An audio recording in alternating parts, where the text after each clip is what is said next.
Selamat siang teman-teman tim bloggers dimanapun Anda berada. Ada banyak sisi yang terkena akibat pandemi, termasuk salah satunya industri film. Nah, sore hari ini atau siang hari ini studio kita kedatangan tamu jauh-jauh dari Jakarta. Mereka teman-teman ini akan melaksanakan satu pembuatan film layar lebar yang salah satunya lokasinya ada di Yogyakarta. Yang pertama saya kenalkan dulu ini sebelah sini ya. Yang pelontos di sebelah sana ini, pelontos ini namanya Mas Thohir dan Mas Asmita. Selamat siang Mas Thohir. Selamat siang. Sehat Mas. Alhamdulillah. Jogja gimana? Keliling Jogja ya. Kemudian yang kedua adalah Mas Jamek. Siap. Teman-teman sekalian, ada banyak hal yang tidak diketahui publik tentang bagaimana industri film yang ada di yang diketahui hanya bioskopnya nggak boleh nonton, orang-orang nggak boleh nonton bioskop, kapasitasnya kurang lebih 50%. Tapi itu dampaknya seperti apa? Sebagai pengantar saya akan memberikan informasi dari data bahwa sebetulnya pendapatan film itu, industri film itu betul ya Mas, dari tingkat penonton itu betul Mas. Jadi kalau nggak ada yang nonton berarti rugi dong. Jadi teman-teman sekalian bukan jelas itu yang paling gampang, bioskop dikurangi 50% penontonnya, teman-teman industri film ini ya pasti akan terkena dampaknya. Kemudian dari catatan saya pada tahun 2019 tuh industri film itu masih cukup baik. Dalam catatan saya menghasilkan masukan itu sebesar 15 triliun, lumayan banget. Kemudian di 2019 juga tiket yang terjual itu 51,7 juta tiketnya, dan diproduksi 129 judul film 2019. Kemudian di tahun 2020 nih Mas, di tahun 2020 Mas, itu hanya 30% ya. Jadi hanya 28 judul film yang dibuat di tahun 2020. Tapi apakah industri film kita mati di tahun 2020? Industri film kita memiliki jumlah pekerja hampir 50.000 orang yang bekerja di industri film. Bahkan pada bulan Maret kemarin BPI ya, Badan Perfilman Indonesia itu mengadakan kongres ya. Dan mudah-mudahan di 2022 ini ada kebangkitan industri film. Mas dan Pak Thohir dan Mas Asmita itu seorang produser film yang akan membuat film yang namanya Santri. Apakah Santri tulisnya SANTRI atau SUMTREE atau yang lain, tapi jelas beliau ada produser. Sekarang saya mau tanya ke Mas Thohir dulu nih. Mas, situasi kayak gini kok berani bikin film itu biasanya sama Mas Thohir? Ya, tertantang satu ya. Komposisi ini kan kita udah mulai terpuruk kemarin itu. Ya. Pekerja-pekerja juga ya gimana ya? Ya polisi sangat luar biasa ya, berbukan dengan sekarang udah mulai naik kayak gitu kan. Nah, kebetulan kami juga ada di belakang kita ada sama kalau tadi bilang hanya tiket enggak juga. Kita harus ada di belakang kita kan sponsor dan lain-lain yang berkat kita itu pasti kita bisa jalan dengan komposisi marketnya ya, sistem market lah yang kita buat sistemnya itu. Nah, kalau dibilang kok ini loh, kita punya target dan marketnya ya. Target marketnya ada ya. Satu hal mungkin gebrakan lah, mudah-mudahan nih mulai jalannya film kita mulai jalan ya gitu. Bismillah aja, Bismillah, karena kita nggak jari-jarinya kita bikin lah ya, nggak mau lah. Yang punya ini juga pasti ya. Industri itu kan sangat erat hubungannya dengan bisnis, gitu Mas. Bisnis itu kan sangat eratnya dengan transaksional, dengan investasi gitu loh.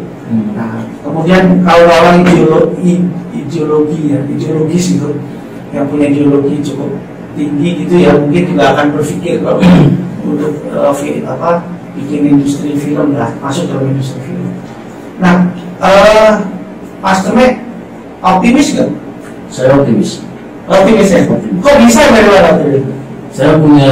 Kami punya banyak pertimbangan, kami punya banyak solusi, kami punya banyak, istilahnya dengan produksi film santri ini kami sudah melakukan observasi, melakukan banyak strategi sehingga mungkin ini agak berbeda dengan produksi-produksi yang sudah pernah ada atau mungkin dari produksi sebelumnya gitu ya. Sistemnya. Jadi kita Saringan.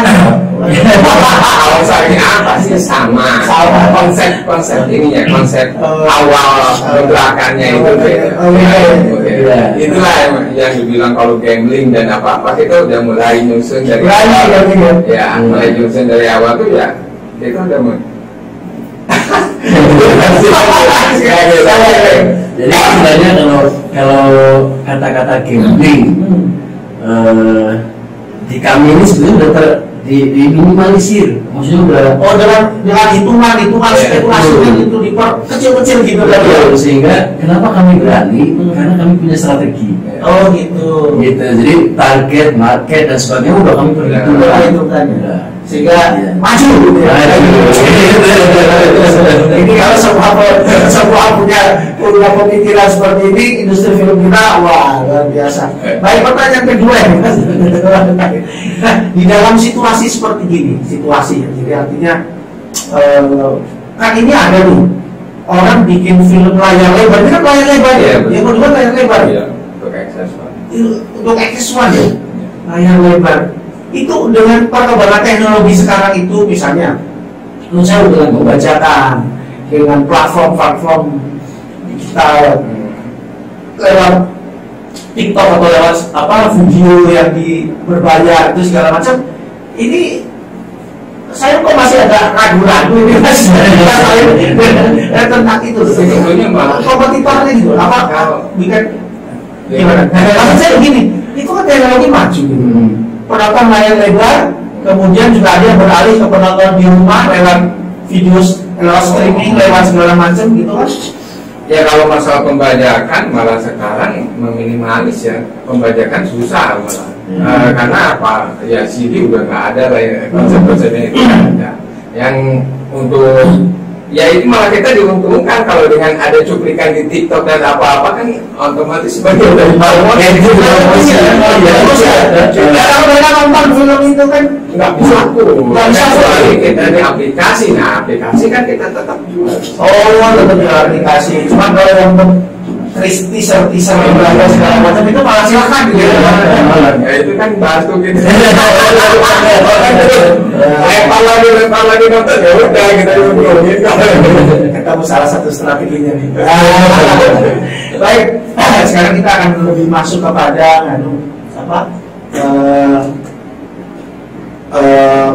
film itu sendiri. Nah, Mas Thohir, itu filmnya apa sih Mas yang akan dibuat dan kapan itu rencana pembuatannya? Kalau pembuatan perencanaan sih di Agustus 2000 sekarang. 2022. Ya. Agustus. Nah soal tema Mas, apa sih yang lagi misalnya temanya soal apa? Apakah soal action, kemudian atau horor, atau kalian ini apa Mas? Ya, konsep kita insya Allah ke religi. Konsep religi ya, film bertema religi ya. Ayat-ayat cinta gitu. Iya betul. Udah banyak yang konsep-konsep religi juga. Alhamdulillah bagus. Ya kita tetap yang tren sekarang kan horor. Kita konsep tetap ke alurnya kita, alurnya di PH ini berkaitan dengan konsep religi. Masih punya pasar Mas konsep religi sekarang? Kembali lagi pada strategi market dan target. Iya. Jadi kalau secara pasar umum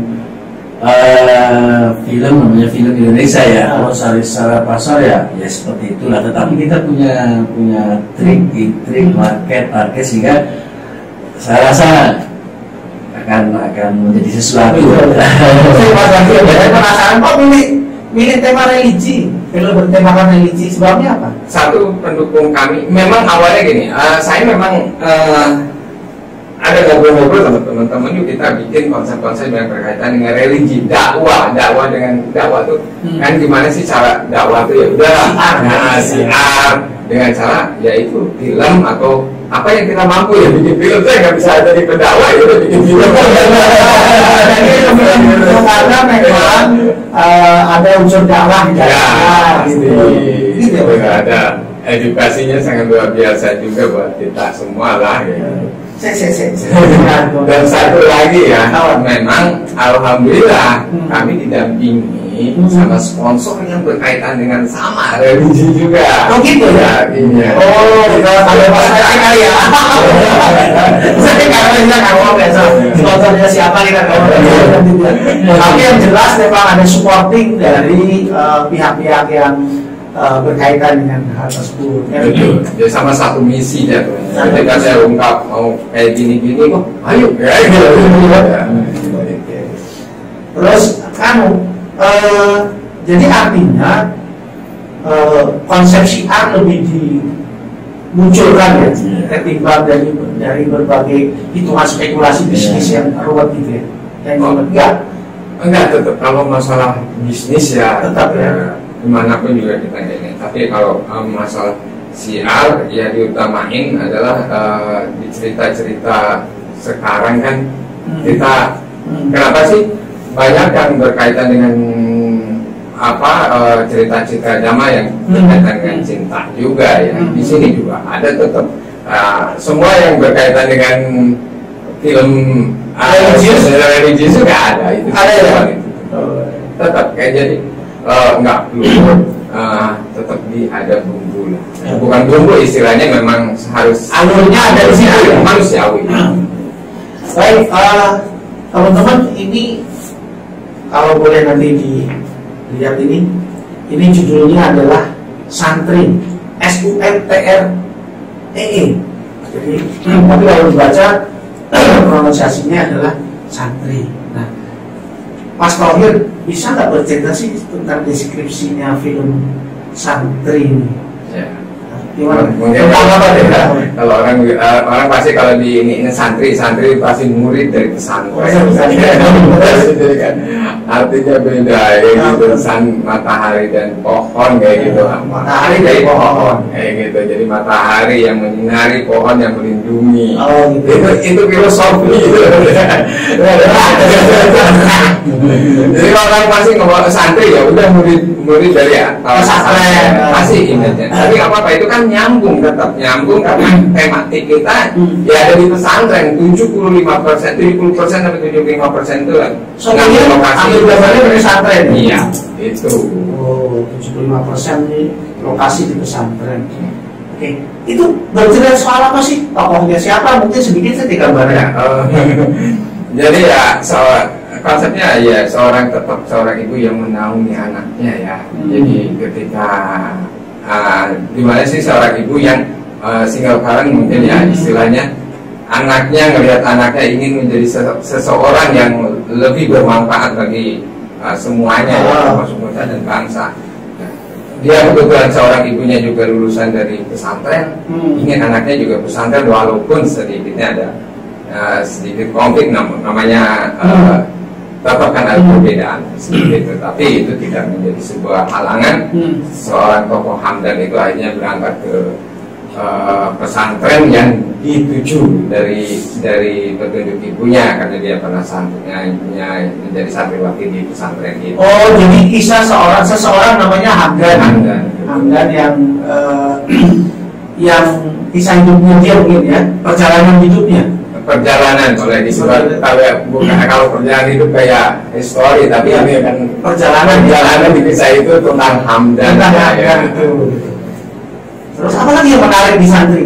Boleh kali nanti biar. Nggak apa-apa karena itu bumbu juga apa namanya untuk promosinya supaya tahu lah. Iya. Karena tetap santri juga manusia biasa yang ada bukan disebut bumbu ya kalau dibilang ada namanya emosional seorang laki-laki yang pasti ada jatuh cintanya. Di situ ada masuk ke areal itu juga dan di situ apa istilahnya tuh histori yang paling dalam lah kalau di selain dengan dakwah karena Hamdan itu akhirnya menjadi seorang pendakwah yang hebat kayak gitu yang menjadi ulama besar. Hamdan itu ya? Hamdan itu akan menjadi ulama besar gitu ya, betul. Karena ada tapi konflik-konflik percintaan itu tetap ada di sana sih. Iya. Teman-teman ditunggu ya nanti bulan Agustus itu atau paling kapan naik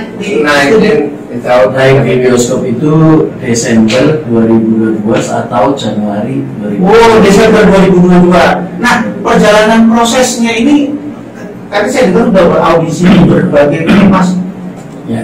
Jadi kami memang sudah melakukan beberapa audisi di beberapa kota. Tujuannya dalam memberi kesempatan peluang SDM, tapi lebih kepada strategi market. Oh gitu. Jadi kami tidak semata-mata hanya untuk mencari SDM, bukan, tapi market. Sosialisasi dari sekarang. sebagian dari strategi. Kemudian nanti di bulan Juni itu dari hasil masing-masing yang kita ambil kualitas maksimalnya kami akan didik.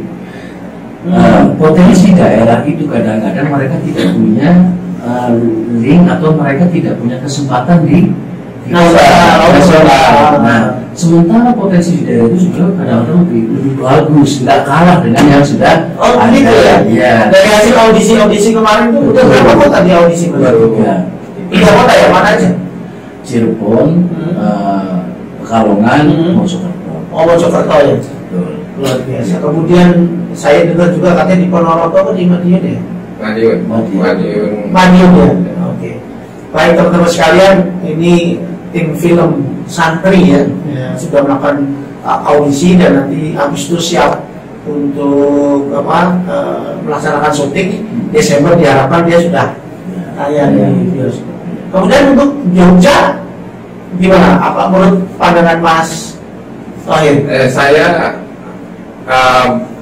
kemarin diskusi sih. Kalau Jogja itu kan ada beberapa titik yang kita mau datangin lokasi untuk berkaitan dengan lokasi syuting. Jogja salah satu. Salah satunya ya. Wah teman-teman ada peluang ini untuk dari tim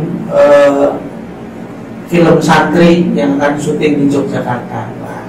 Baik, saya tadi tertarik Mas Ahmed soal gini, potensi daerah. Memang potensinya anak-anak daerah itu bagus-bagus ya? Bagus Pak, artinya tidak tidak sedikit bahwa potensi dari daerah itu yang tidak diketahui sama pusat, katakanlah pusat Jakarta gitu. Padahal di daerah itu banyak bibit-bibit yang justru sangat perlu dikembangkan gitu. Nah, potensi daerah yang kami kembangkan ini yang pertama yaitu sisi market juga, kemudian memberi kesempatan bagi mereka. Betapa Indonesia banyak sekali orang yang kepingin mendalami atau ingin terjun ke dunia perfilman, tapi endingnya dia tertipu, tidak sebagainya dan sebagainya. Nah, kami meminimalisir itu, kami mencoba memberikan kesempatan kepada mereka dan free. Tidak dipungut biaya. Itu hanya melihat potensi yang ada, yang itu kemungkinan bisa dipakai untuk film ini.